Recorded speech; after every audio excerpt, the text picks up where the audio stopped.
स्वागत है आपका मेरे यूट्यूब चैनल डिवोशनल स्टोरी में। दोस्तों, आज मैं आपको बताने जा रही हूँ भगवान शिव ने माता सती का क्यों किया था त्याग।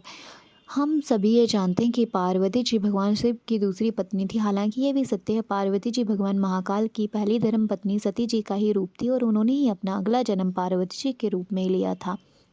ऐसा कहा जाता है कि सती जी ने अपने पिता दक्ष प्रजापति के यज्ञ में अपना और अपने पति शिव जी का अपमान होते देख वहीं बीच सभा में बैठकर अग्नि में अपने शरीर का आत्मदाह कर लिया था। लेकिन क्या आपको पता है कि इस घटना की जिम्मेदार भी वो स्वयं ही थी। बहुत समय पहले त्रेता युग में श्री राम अपने भ्राता लक्ष्मण के साथ अपनी पत्नी सीता जी की खोज में लगे हुए थे।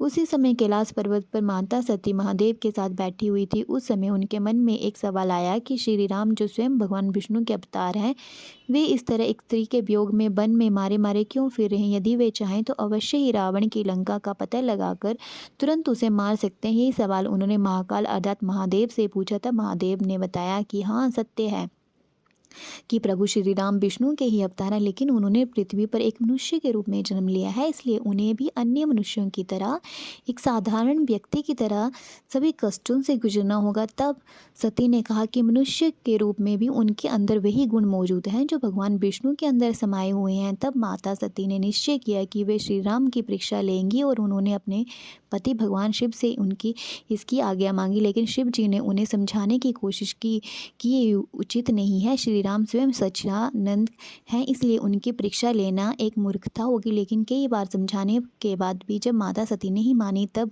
मजबूरन महादेव ने माता सती को श्री राम की परीक्षा लेने की इजाज़त दे दी। उसके बाद माता सती ने देवी सीता का रूप धारण किया और उसी रास्ते पर बैठ गई जहाँ से थोड़ी ही देर में श्री राम और लक्ष्मण गुजरने वाले थे।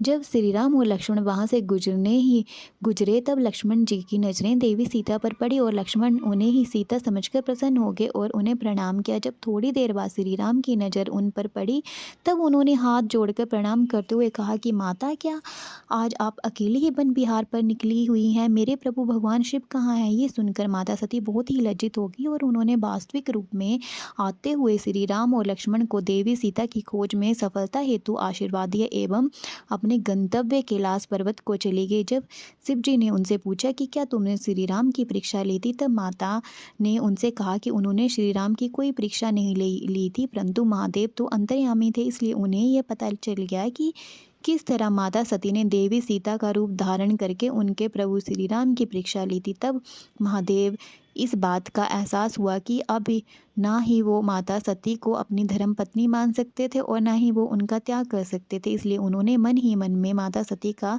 पत्नी रूप में त्याग कर दिया। इस दिन माता सती ने जब देखा कि महादेव की कृपा दृष्टि अब उन पर पहले जैसी नहीं रही, तब उन्होंने इसका कारण ब्रह्मा जी से पूछा। उन्होंने कहा कि महादेव ने ध्यान से आपके सीता बनने के बाद श्री राम की परीक्षा लेने का रहस्य जान लिया, इसलिए अब से वे आपको कभी भी पत्नी का दर्जा नहीं देंगे। इसके बाद जब दुखी माता सती ने अपने पिता दक्ष द्वारा किए जा रहे यज्ञ का पता चला, तब उन्होंने अपने नाथ शिव जी से यज्ञ में जाने की आज्ञा मांगी, परंतु शिव जी ने ये जानते थे कि यदि माता सती उस यज्ञ में गई तो वो अवश्य ही अपने शरीर का त्याग कर देगी, इसलिए वे लगातार माता सती को यज्ञ में न जाने से रोकते रहे। लेकिन अंत में माता सती ने किसी की ना सुनी और यज्ञ में चली गई। इसके उपरांत यज्ञ में अपने और अपने प्रभु शिव जी के बारे में गलत सुनकर उन्होंने वहीं आत्मदाह कर लिया। तो दोस्तों, उम्मीद करती हूँ आपको मेरी ये वीडियो पसंद आई होगी। अगर आपको मेरी ये वीडियो पसंद आई तो प्लीज़ चैनल को लाइक, शेयर और सब्सक्राइब करना ना भूलें। धन्यवाद।